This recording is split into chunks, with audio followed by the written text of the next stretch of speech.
AUC. I just want to recognize very quickly this is the first time since 2019, I think, that we've had any family members here. So please give a clap for your families who are attending.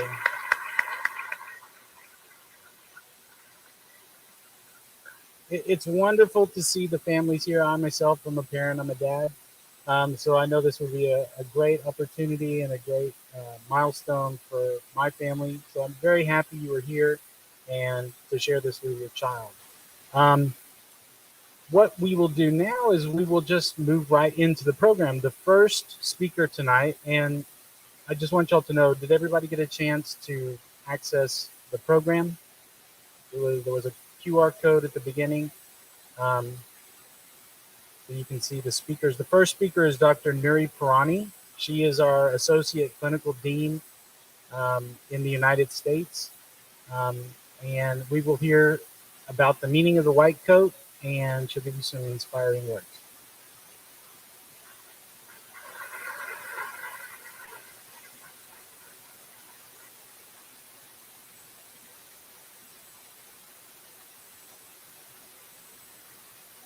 We are here today to perform a ritual called the White Coat Ceremony.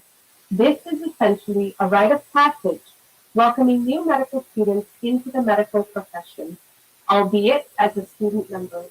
This is reflected in the fact that medical students' coats are shorter. This ceremony signifies the beginning of the medical student's journey to achieve the long white coat when they are physicians. The white coat ceremony serves to formalize a contract between you, the students, and society, where you commit to use the skills and knowledge you will obtain in the service of improving the health of society. It also symbolizes professionalism, caring, and trust which you must earn from your patients. The widespread adoption of this ceremony is relatively recent. White coats began to be worn by physicians in the early 1900s as a symbol of the incorporation of scientific ideas into medicine. However, the first white coat ceremony wasn't until 1993 at Columbia University. At that time in U.S. society, there was a growing sense that doctors were losing their humanity, becoming technicians. Dr. Arnold P. Gold, a pediatric neurologist at Columbia University, noticed it and argued successfully for the establishment of a process that began at the very beginning of medical school, which encouraged professionalism and humanism in medicine.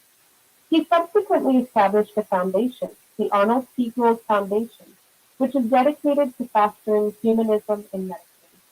Through the work of this foundation, the white coat ceremony is now a standard for most medical schools worldwide. The Gold Foundation identifies several essential components of the ceremony that help create an environment which fosters establishing a psychological contract for professionalism and empathy in medicine. These elements include the invitation to family and friends of the new student to attend, representing the support and value system closest to the student. The second is the welcome at the ceremony by deans and other senior members of the medical school, representing the value system of the school and the new profession you are about to enter. Third is an inspiring address to the new medical student. Fourth is the personal cloaking with the white coat, part of a bonding process where senior doctors demonstrate their belief in the student's ability to carry on the noble tradition of doctoring. Fifth is the swearing of the Hippocratic or similar oath before all of you, a public acknowledgement of your willingness to assume the obligations and responsibilities of the medical profession. These components alert new medical students to the need to balance excellence in science with compassionate patient care, and to help them identify the important characteristics of the complete doctor. These values and aspirations are central to all of us at AUC and form the basis of how we selected you. At AUC, we believe that the makings of a great physician are not reflected by a test score, but rather in the motivations that drive an individual's passion to help others. At AUC, we also believe that in order to provide health care to our most vulnerable populations, we need a diverse set of physicians. From this perspective, this is an amazing path. White coat ceremonies offer an induction into the noble calling of medicine. So with this ceremony, we welcome you to the medical profession and pass along to you our fervent hope that you will become outstanding, well-rounded, and humanistic doctors. For our part, we will do everything we can to ensure this occurs.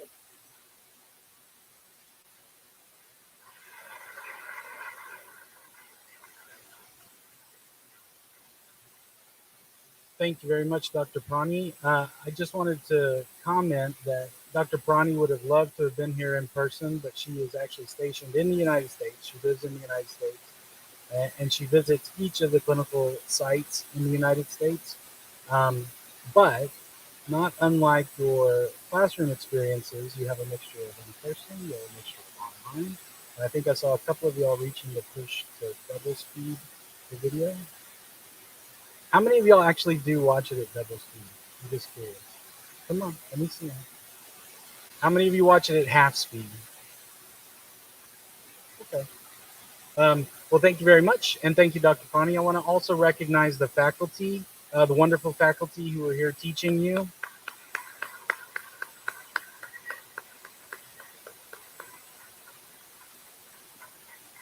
The faculty love seeing your growth and development as professionals and as physicians, and they really are dedicated to educating you to be the best humans and professionals and physicians that you can be. So thank you, faculty, very much.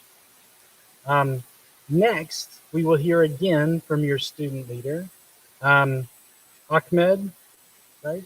And please come up and please come up.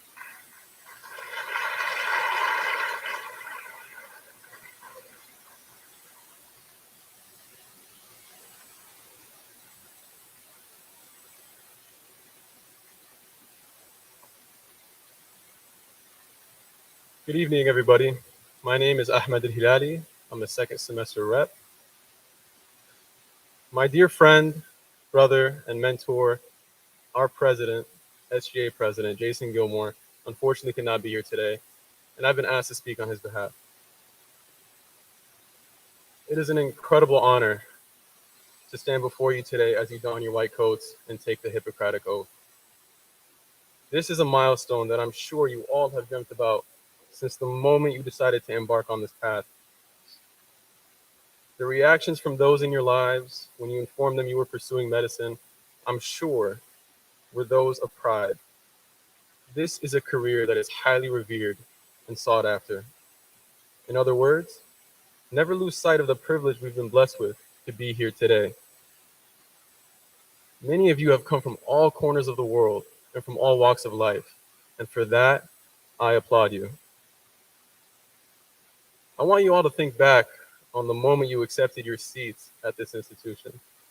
Remember the mixed feelings of excitement, dread, anxiety.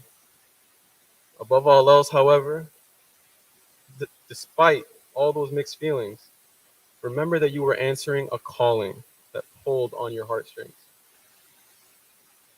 I ask you all to remember your first day of classes. It's pretty daunting, right? But by your own resilience, you overcame them. This will be the theme for your time here at medical school. It'll seem like every day you strap on a new plate of armor necessary for the next battle, and the next, and the next, until one day, finally, you are a full-fledged medical warrior, ready to tackle any medical abnormality that comes your way. Until then, some battles will just seem almost too much. You'll question every fiber of your being. At times, you'll even question the admissions committee, thinking maybe they thought too highly of a brother or sister. Imposter syndrome is contagious. Do not let it infect you. I stand before you as living proof that failures will propel you higher than any levels of success ever will. It is the spring that will ignite something inside you that you thought never existed. But I assure you, it's in there.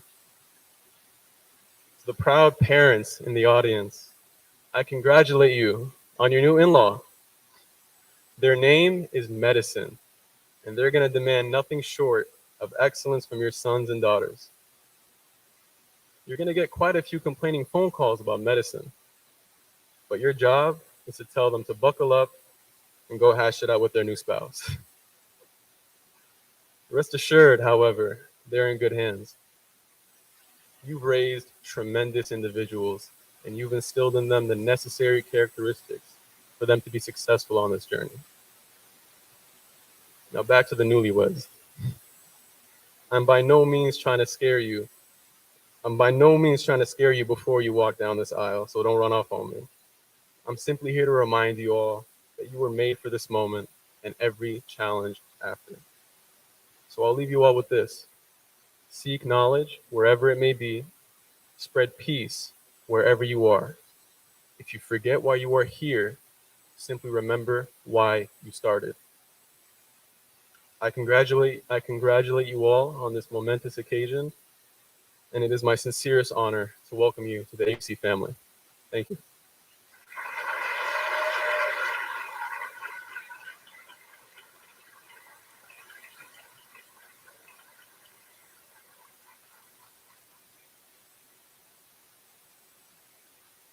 Thank you very much, Mr. Al Haddadi. Um, we're moving rather quickly through this ceremony. Now is the time when we'll start donning the white coats. Your name will be called, and as it says here, students remain in your seats until your name is called. When your name is called, stand, put your white coat on, but go ahead and ask your neighbor for some assistance. It's perfectly fine. They can help you and help each other. You're going to be doing a lot of that through your time here and through clinicals. Okay? We'll go ahead and start calling the names now.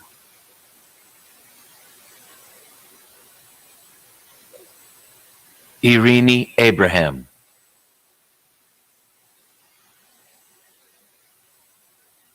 Muhammad Abu Khalid, Rup Narayan Acharya,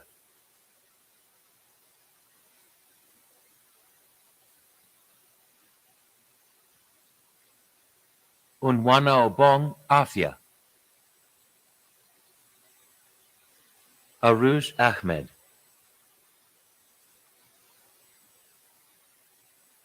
Rida Ahmed,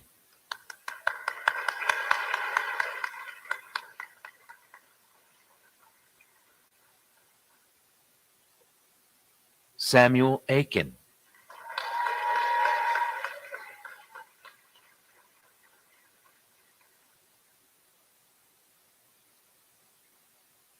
Olutomi Akinsete,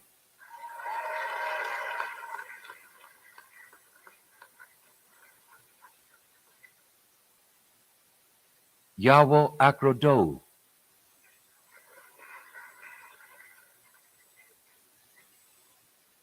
Mohammed Al-Harish,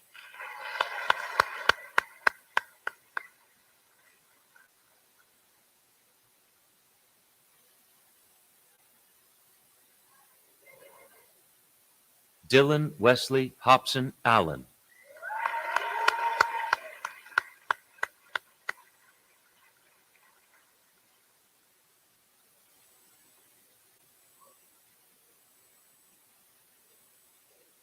Morgan Allman,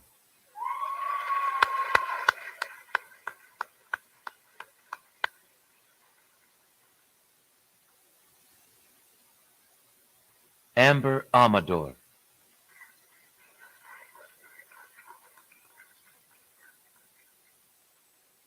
Yazin Amir,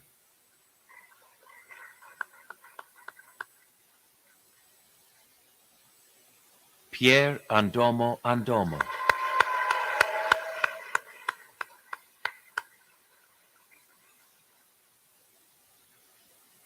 Andrew Aninye,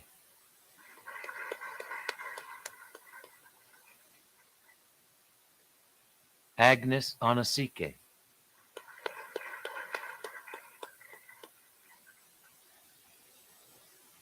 Serena Aragaki,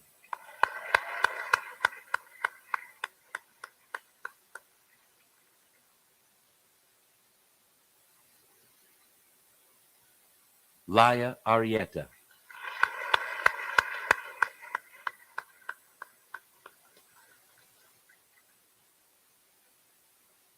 Arsham Ashtiani,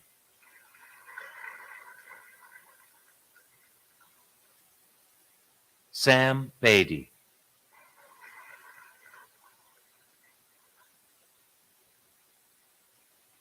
Iyad Basmawi,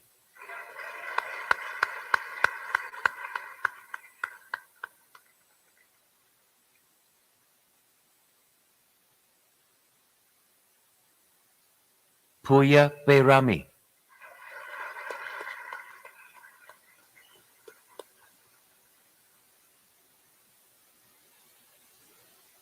Julian Bell,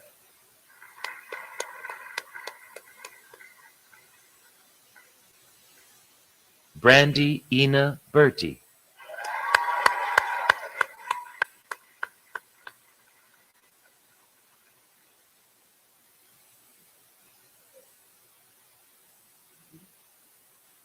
Peyton Riley Brown,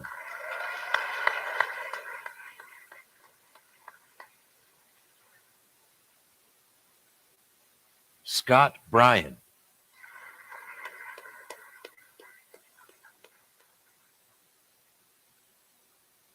Catherine Candelario Rivas,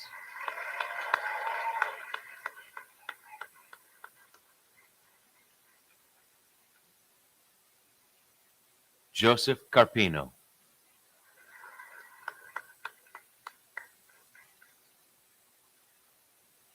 Matthew Caruso,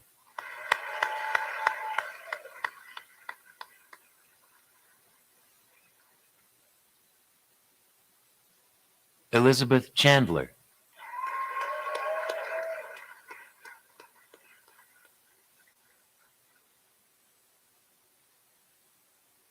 Heather Choate,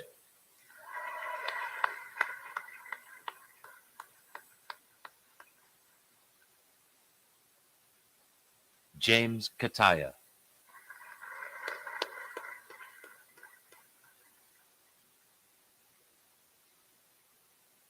Joy Danya,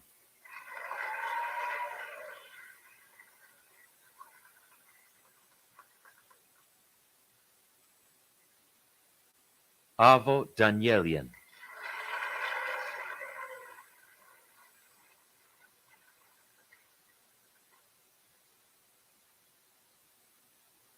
Tyler Christian Daniels,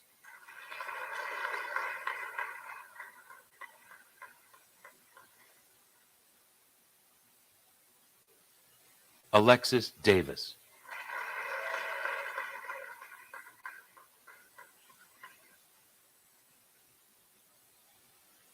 Carolina de la Torre,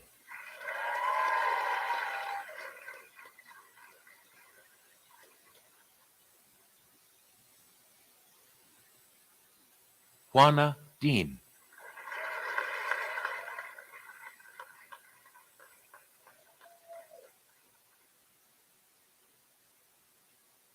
Habibatu Jabate,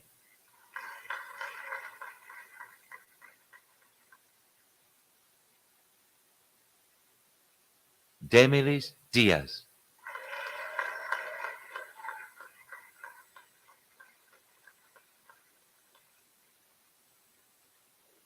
Daniel Diaz Alejo Linares,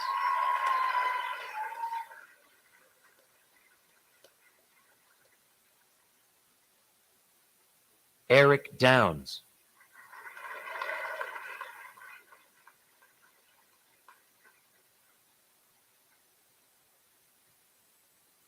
Jacob Dunn,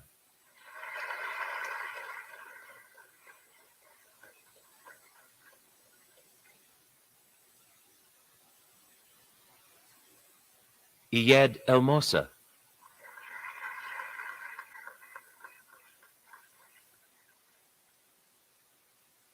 Faryad Fadil,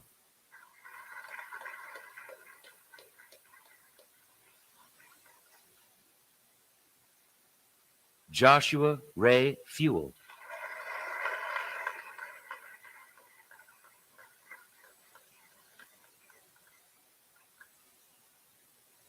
Andrew Freilich.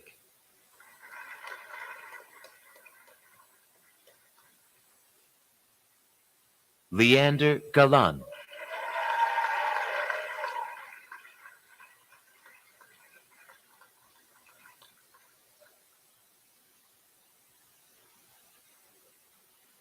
Jake Alexander Galetsis.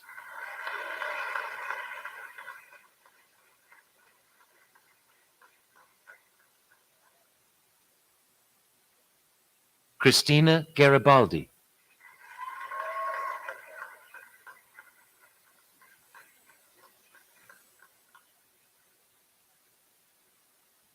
Achillemis Martos Gato.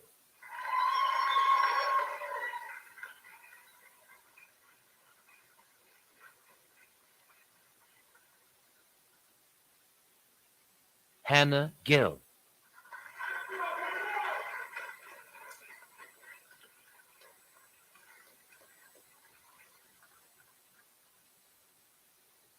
Anaida Gomez.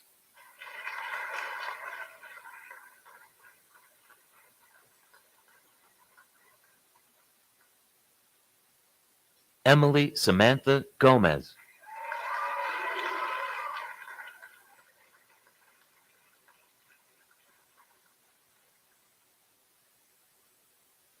Clara Elena Guerra.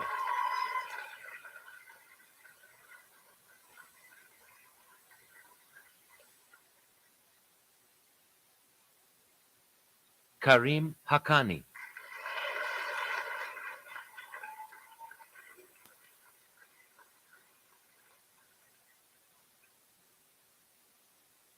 Daniel Hahn.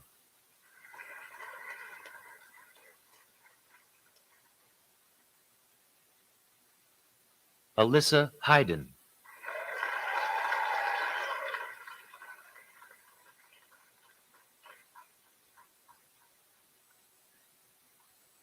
Danica Hennings.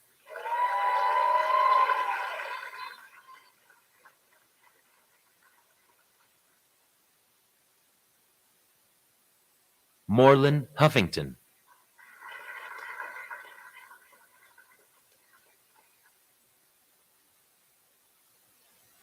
Kinza Hussein.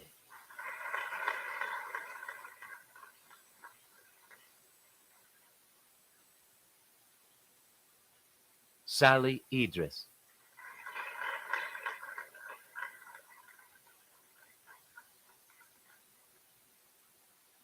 Jamila Ruiz Isa.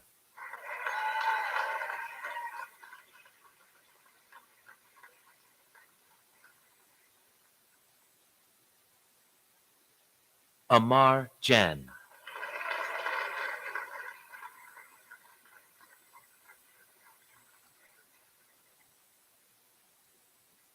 Vashti Jones.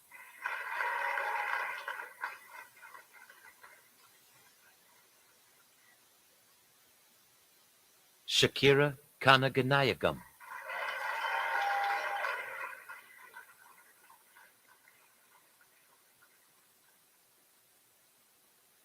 Deepshika Karna.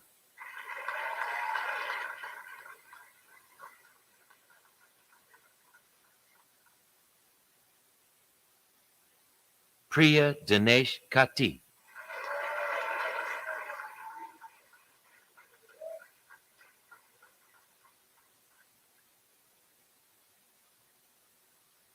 Muhammad Khalid.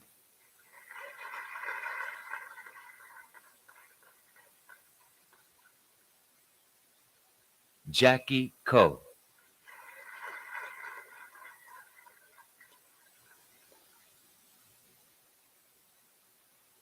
Ricky Ko.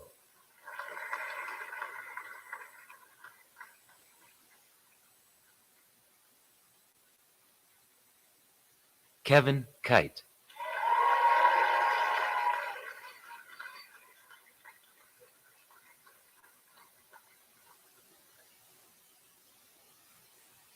Kyle James Koch.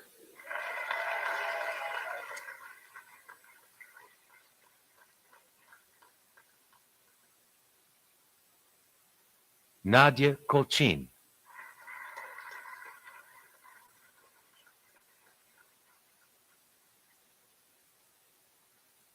Alexandra Katsonis,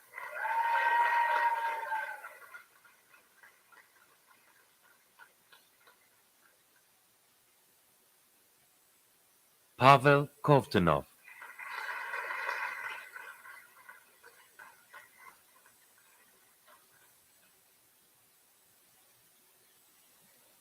Odelson Lacossiere,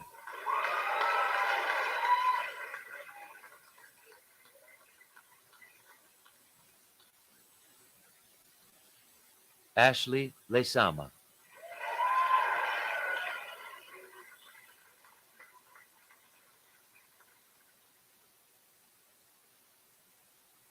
Antonio Masseri,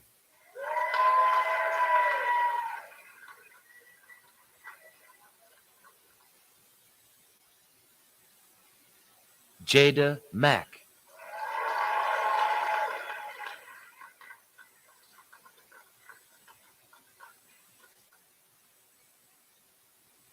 Leah Magdal,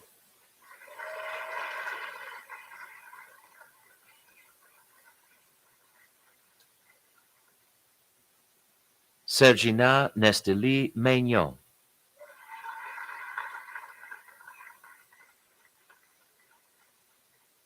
Dominic Malvasi,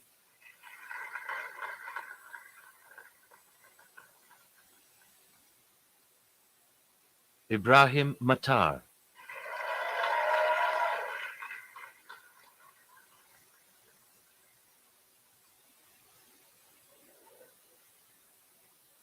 Chiamaka Mbonu,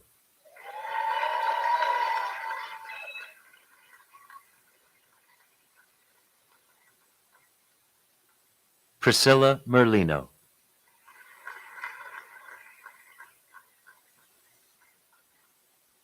Christian Ernesto Milan Olmeda,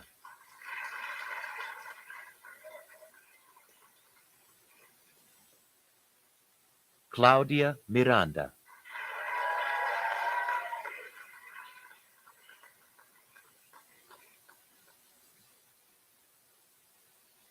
Maxine Moyes,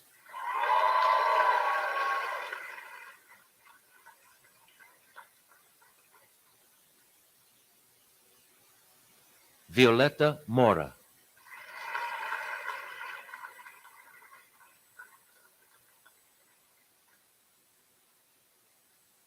Logan Mortensen,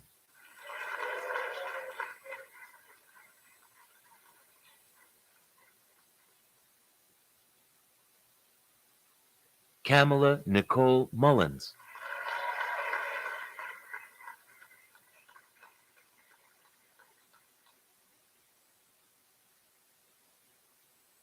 Natalie Molnar,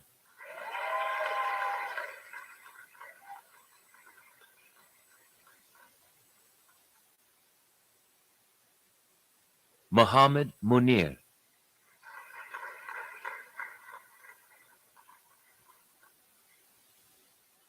Wilfred Munoz,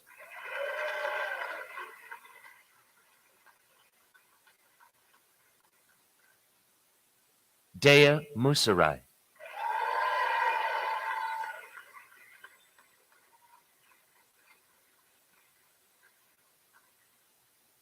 Christopher Mouchant,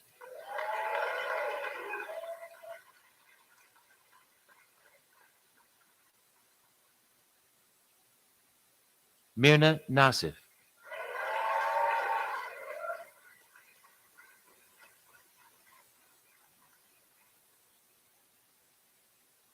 Renan Nassar,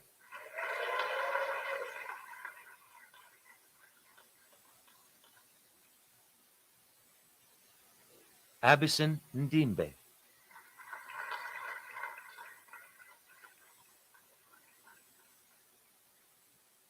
Jermaine Yannick Nkoy II,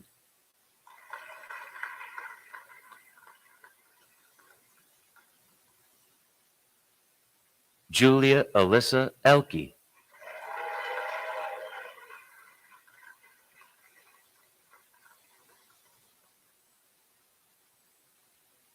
Micaela Orizzoli,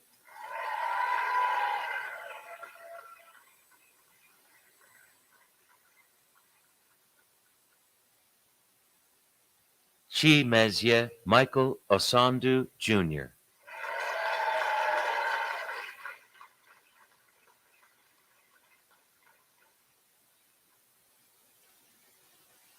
Amberly Palasas,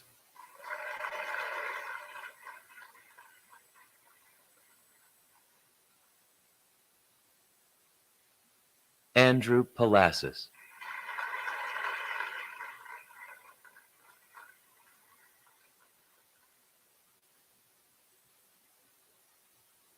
Rachel Pannell,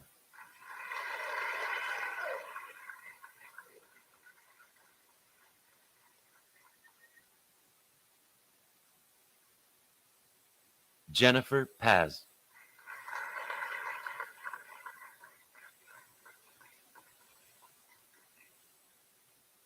Ariani Peña Aleman,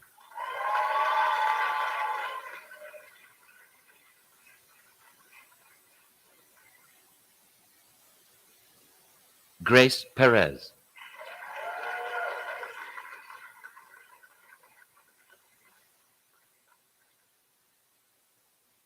Gregory Phelan,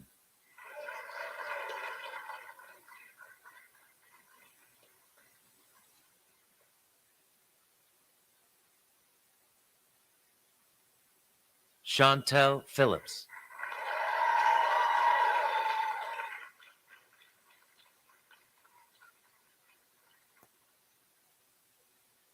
Marie Polizzi,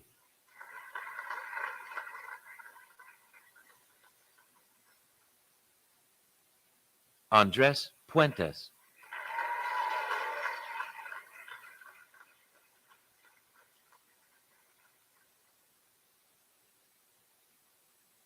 Maham Kamer,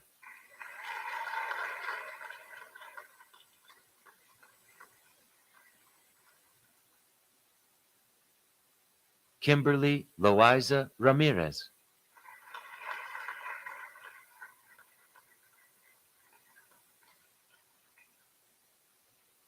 Shakira Rivera,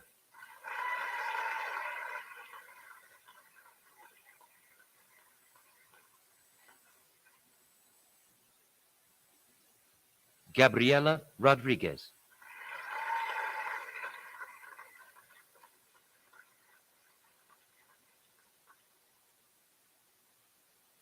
Matthew Rodriguez,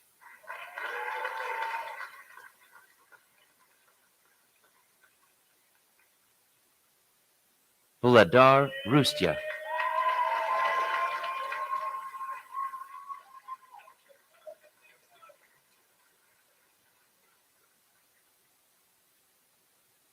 Sandy Russell,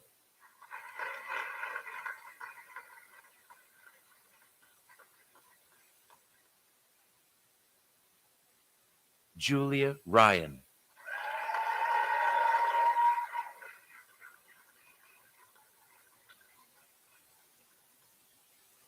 Hassan Ali Saab,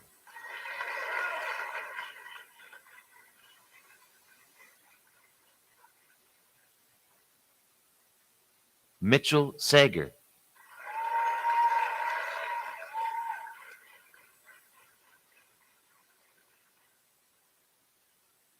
Jill Salonga,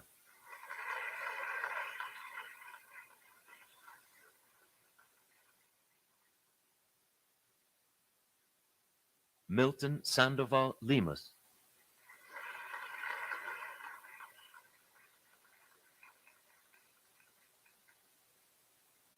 Marco Sakiche Jr.,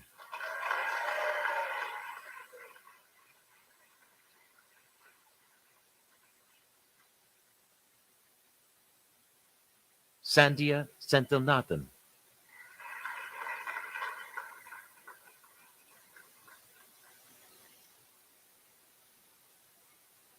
Neela Shah,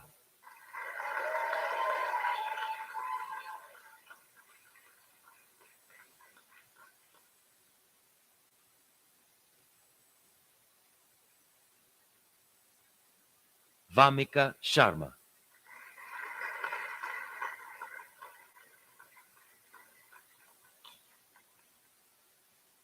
Zishan Sheikh,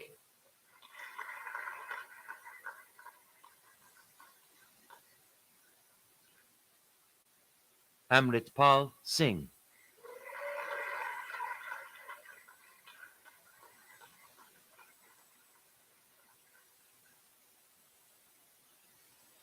Jaskirat Singh,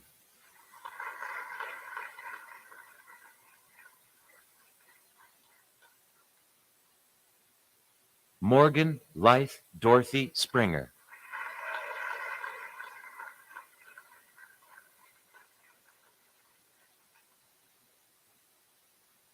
Christopher Stanek,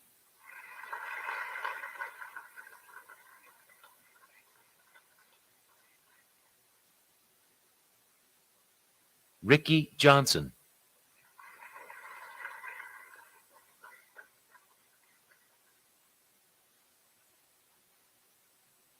Carolina Tejero,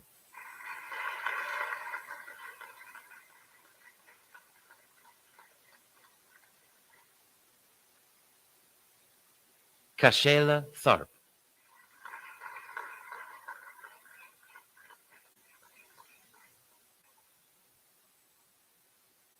Alyssa Marie Tienda,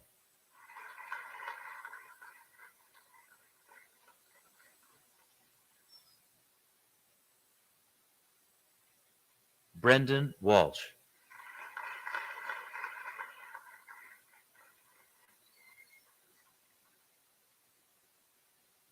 Brittany Ward,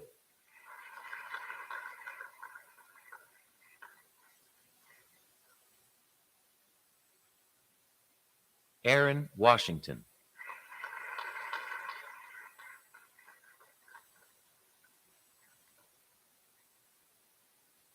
Ashley Watts,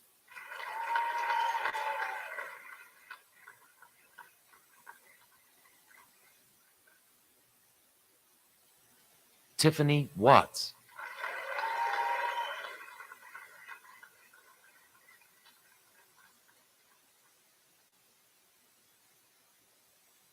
Jacob Weaver,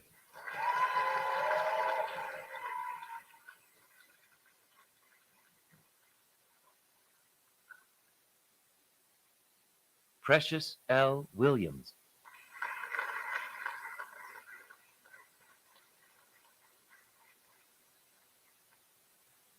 Rietta Wiley,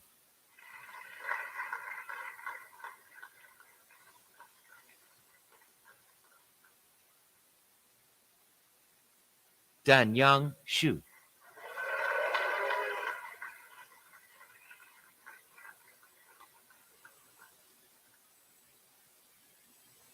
Yulia Yanaki,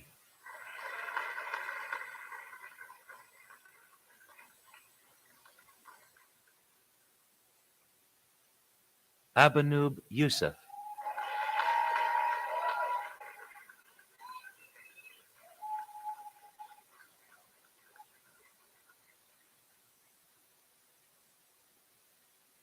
Shamra Zaman,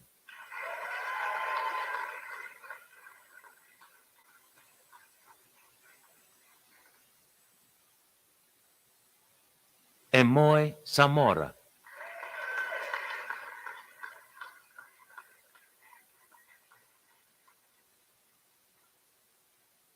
Crystal Zamat,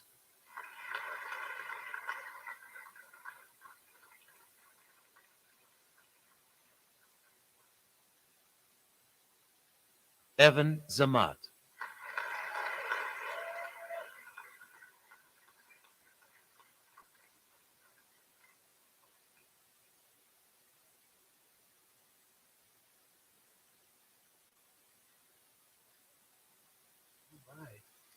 Right. Next, I'd like to invite to the stage Dr. Magda Kwiatkowska. She is the chair of clinical medical sciences. I didn't know this, but I'd also like to invite the MD faculty to come up to the stage as well. Dr. Kwiatkowska is going to read the names, and y'all will be here as well. So please come on up.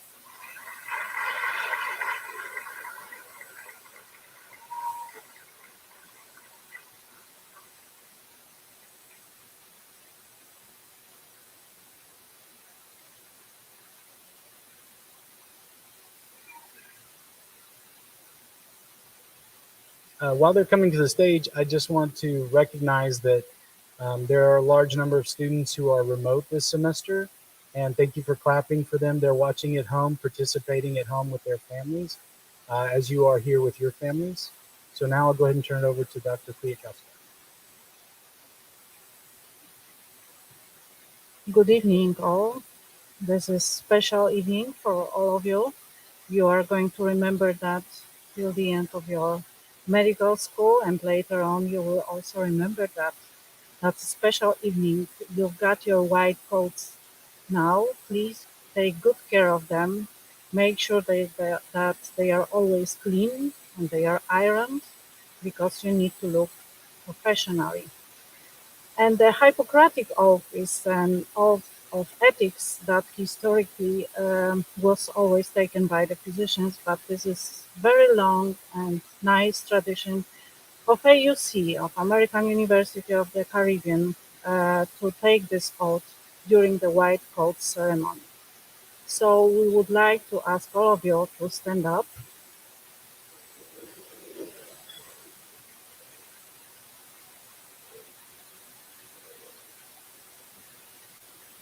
Okay, and please read together with me. I swear to fulfill,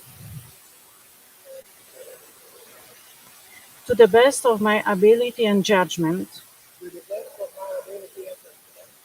this covenant. I will respect the hard-won scientific gains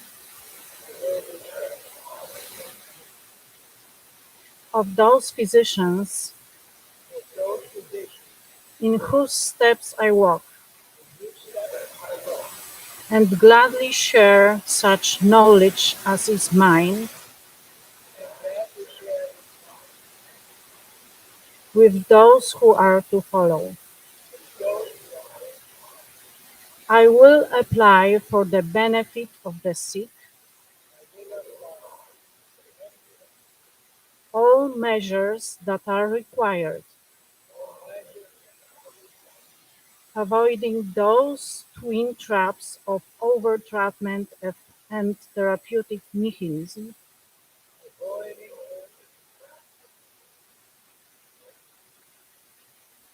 I will remember that there is art to medicine as well as science, and that warmth, sympathy, and understanding may outweigh the surgeon's knife or the chemist's drug.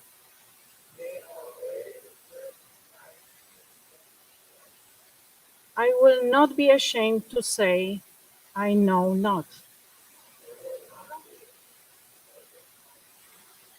nor will I fail to call in my colleagues when the skills of another are needed for a patient's recovery.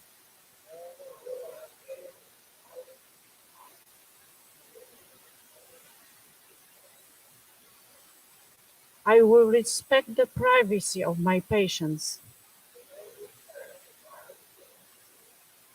for their problems are not disclosed to me that the world may know.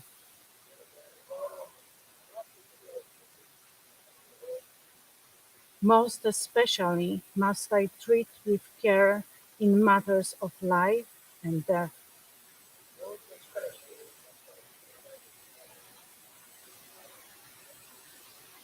If it is given me to save a life, all thanks. But it may also be within my power to take a life. This awesome responsibility must be faced with great humbleness and awareness of my own frailty.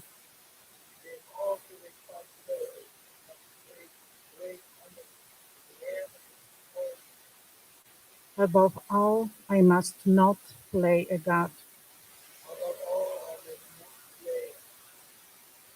I will remember that I do not treat a fever chart a cancerous growth, but a sick human being whose illness may affect the person's family.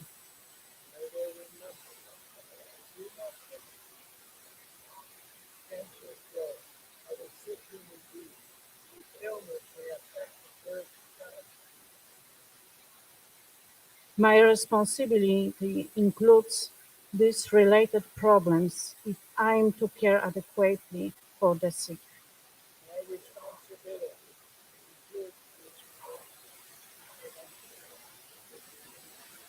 I will prevent disease whenever I can,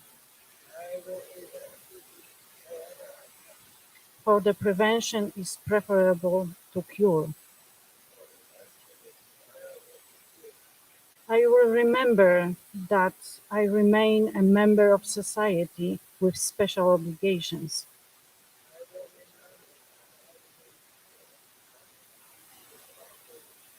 To all my fellow human beings, those sound of mind and body as well as the infirm.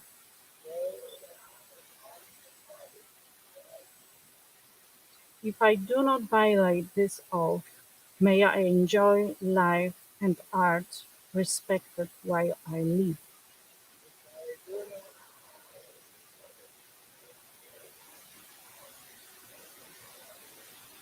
And remembered with affection thereafter.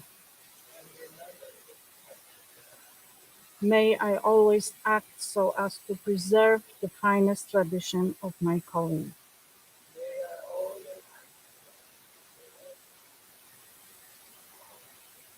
And may I long experience the joy of healing those who seek my help.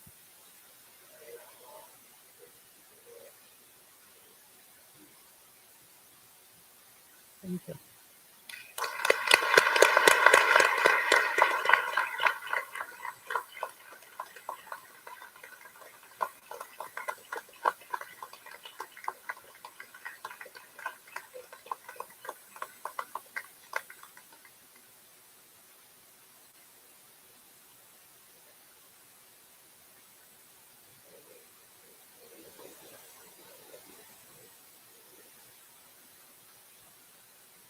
Thank you very much, Dr. Kwiatkowska, and thank you, Dr. Vanderbach, for helping me know I need to speak a little louder. Um, it's my honor to welcome to the stage the next speaker. It's Dr. Katrina Nguyen. I'm going to read directly from the program. She has so many accolades, I need to make sure I cover them all. Dr. Katrina Nguyen completed her Med-Peds residency at the University of Missouri Columbia, followed by a fellowship in pediatric gastroenterology, hepatology, and nutrition at SUNY Downstate Medical Center in Brooklyn, New York. Dr. Nguyen is currently a locum tenens physician and a clinical associate professor of pediatrics at the University of Illinois College of Medicine in Rockford. Additionally, she is devoted to an organization she founded called Faithful to Fitness, a nonprofit enterprise that serves as a liaison to assist in the development of community-based, stewardship-driven childhood obesity intervention programs across America. Sounds a lot like our community engagement. Dr. Nguyen recently published her first book, Live to Give, an inspirational memoir about freedom, faith, and selflessness, which chronicles her remarkable journey and the realization of her dream to practice medicine. She's passionate about creating a balance in life by giving back to others and is grateful to the opportunity to serve her community through Faithful to Fitness and other charitable organizations. Growing up, this is a quote from Dr. Nguyen. Growing up, my family experienced hunger and I had to get by with very little. But in my organization, Faithful to Fitness, I'm focused on helping people learn how to control the excesses. There are health issues associated with the extremes and having too much and too little, and our goal is to find that balance. I also think it's important to have balance as a physician, to find joy in what we do, and take time to help others and share our success. Please welcome Dr. Nguyen.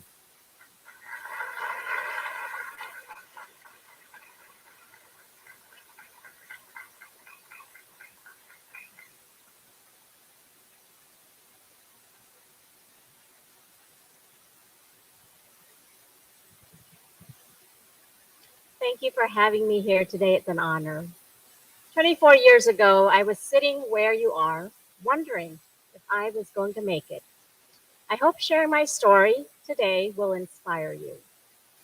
So there I was, carried by my mom onto a boat in the middle of the storm, as my family was escaping communist Vietnam in April 1975. I was the youngest of 8 kids at the time when my family got onto my dad's fishing boat out of faith that God had a better plan for our family. My dad hoped that a merchant ship would pick us up if we just headed out to sea. My parents had no money. My mom even traded her only gold necklace for rice to feed her kids. We were rescued by a humanitarian ship and eventually flown to a military base in Guam, our first settlement in the US, the land of opportunity. Well, the opportunity came because before I was 2 years old, in a refugee camp in Guam, I had to have life saving surgery. And to this day, I still have no medical record of all of it, and I have no idea what was performed. But what I do know is that day, a doctor saved my life. Growing up and hearing these stories as a refugee, I knew that I had to be part of a new generation. In fact, I was the first generation in my family to attend college, even though my mom never learned how to read or write, even in her own language. In college, I started studying biology. I volunteered one summer in a pharmacy. It was a little boring to me, but I learned many skills. Halfway through college, I felt God speak to me, and I changed course. I volunteered in the emergency room for about 6 months. To me, that was chaotic. To get a change of pace, I volunteered in the NICU, the intensive care for tiny babies. It was actually quite calm. And every Saturday for 2 years, I spent 4 hours in the NICU feeding and holding babies. I'll never forget one Saturday, I'm in there just feeding and holding these tiny little babies with the help of the nurses. As I looked down at this tiny baby I'm feeding, I realized this was me.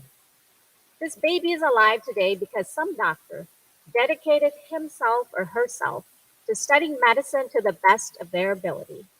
Some doctor did that for me, and to this day, I don't even know who it was. I survived as a refugee for a reason. I'm supposed to help children. I have absolute faith. This is why I was saved when I was 2. This is why I came over on a fishing boat with my parents. This is why I grew up and worked hard. I found grants and took loans and did whatever it took to go to school. This is why. Because I'm supposed to help children. I'm meant to be a doctor. I started studying for my MCATs because the MCAT is the gateway to medical school. I did all the preparation work. I completely ready. I go take my MCAT and then I applied to medical school. I was told I wasn't good enough. I knew my weakness was the MCAT scores, but I also knew I'm supposed to be a doctor. So I studied harder, took the MCAT, applied again to US medical school. But again and again, I was rejected. Now, I was a little confused. How can my future be defined by a single test? I remember saying to God, if this is my purpose, why can't I do it? Have you ever felt like that before? Like you know you're supposed to do something, but for one reason or another, you can't actually do it. But in that moment, I still believed that God's will for me was to keep working towards becoming a doctor because I'm called to help kids. So I had to believe that my dream of becoming a doctor wasn't gone. As I'm standing in the hallway outside the classrooms at UC Irvine Medical School, looking, and all of a sudden, I see something I've never seen before. Well, I've seen it before, but never really saw it before. It was a different school of medicine. It was this interesting school that cared more about you than the MCAT. They required the MCAT, of course, but they put more emphasis on your grades, your volunteer experience, and your personal story. They cared more about why you wanted to go to medical school, not just a test. I applied to AUC School of Medicine, and 4 years later, I graduated medical school. I moved into full-time medical practice, and I've had many iterations of the way I practice medicine over the past 2 decades. But I've never stopped working in pediatrics, helping children, and doing everything I can to help people heal the right way. Today, I'm grateful because I get to practice telemedicine with my Catholic doctor. It is such a privilege to talk medicine and faith with people. I also get to teach as a clinical associate professor at the University of Illinois College of Medicine in Rockford. I founded a nonprofit, Faithful to Fitness, helping to reverse the childhood obesity epidemic in America. And since 2020, I travel to serve as a pediatric GI physician in the US wherever I'm needed. And today I want to share with you my talk, 3 tips to find joy through generosity when you are not rich. Tip number 1, be generous with your time. We all have the same amount of time each day. How we use it determines how meaningful our life will be. Time is the most precious thing you can give because it is something you can't get back. Many of us waste time doing such things as watching too much TV or scrolling through social media. When we are generous with time, we don't look at the time we have as our own. We actually find time to help other people. If you don't recognize the value of your time, you will be wasting time on things that don't matter and don't make an impact on your community. If you take time to volunteer for causes you are passionate about, you will leave a long lasting impact on other people's lives, more than you'll ever know, and for generations to come. Here's a story I'd like to share about the American Family and Spinal Muscular Atrophy, or SMA. From 2010 to 2014, I took time to speak at the annual 5K event for SMA. My husband and I drove 4 hours each way from Augusta to Columbus, Georgia. We even flew from Illinois to Georgia in 2014 to participate in the event. By doing this, we helped raise awareness and money for SMA research. Because of the efforts of the American Family, SMA gene mutation is now part of newborn screening in 18 states in the US. There are clinical trials for treatment of SMA to slow down or prevent symptom progression. My patient, the first American child who I helped diagnose SMA during infancy, had a life expectancy of 2 years. He is currently a thriving teenager. His sister, who carries the SMA gene mutation, has been in a clinical trial since infancy and has no symptoms of SMA. So reflect on this. Have you thought of ways you can use your time more wisely to make a greater impact on other people's lives? Tip number 2, be generous with your talents. We have talents related to our profession or separate from what we do to make a living. When we use our talents not just to make an income, we end up making a greater impact. We are able to reach out and help those who would otherwise not be able to afford our services. You could use your professional skills to volunteer for a charity event. Maybe you could sing carols or play music to cheer up residents at a nursing home, or cook a hot meal for a local homeless shelter. Or you could use your artistic talents to brighten up the walls of a daycare center. Maybe you're a certified fitness instructor that could offer free exercise classes once a week to help kids who struggle with obesity. When you don't maximize the use of your talents, you are not unleashing the greatness that is hidden inside of you. When you use your talents wisely, you will have a greater and long-lasting impact on your community. Here's another story I'd like to share. My friend, Christine Gillette, works as a dietitian for a hospital in Rockford, Illinois. Christine has multiple sclerosis and was once wheelchair bound, but is now fully active after years of treatment.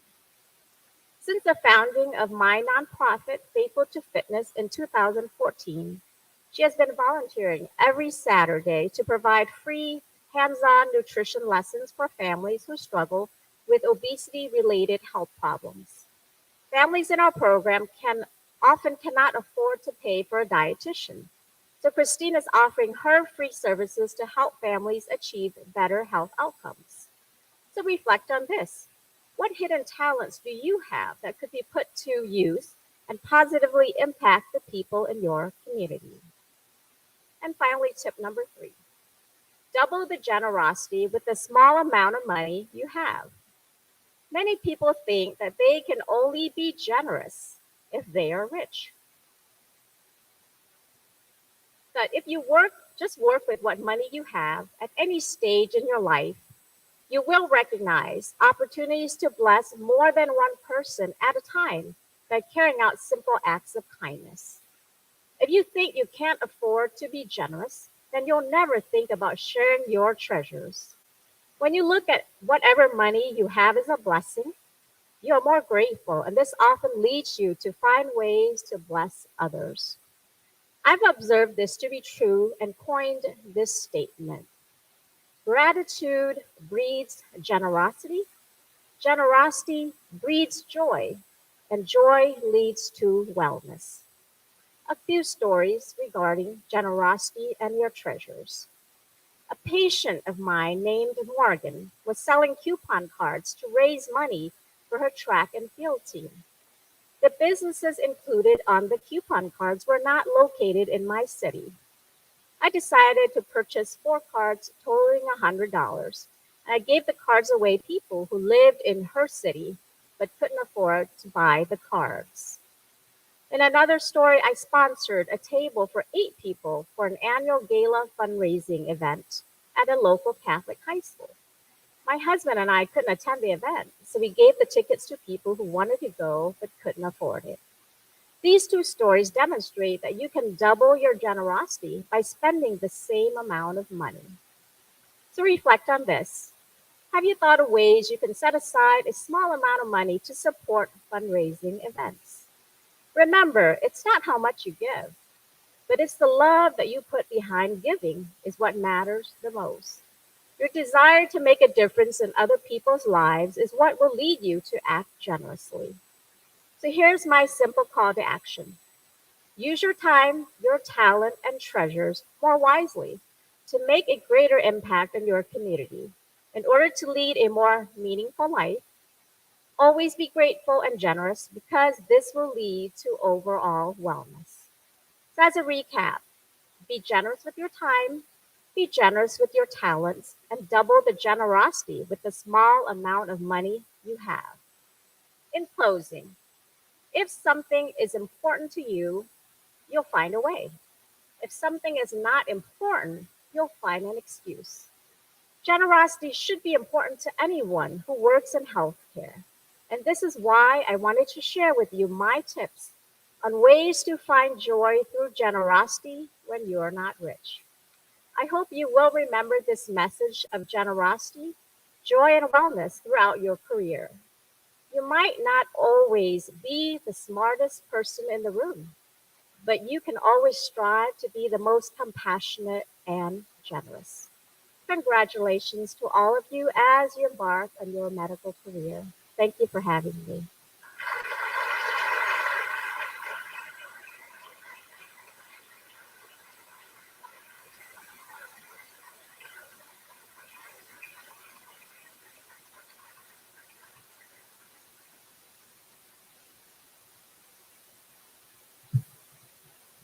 Thank you very much, Dr. Nguyen. Uh, so for closing remarks, after I finish, if the students could remain in your seats, we're going to take some pictures. But in closing, I thought I'd read you a poem. This is something that is in the faculty workroom in the Behavioral Clinical Medicine department. It hangs there. And I saw it one day and I thought, this is pretty good. I'll read this to them. And here it is. So we, when I say we, I mean the faculty, myself, your families, your friends. We believe in all of you to study hard because you're smart. We believe in you to pass USMLE, You have the key. We believe that you now soon proceed. We placed the seed. We placed the seed. AUC, we believe. We believe in all of you to make it through and make it do. We believe in AUC to get you there because we care. Remember that you cannot always cure, but you can care. Yes, you can care. AUC, we believe. We believe in every one of you to be a medical star. So study smart, then we know why we believe. And this concludes your ceremony.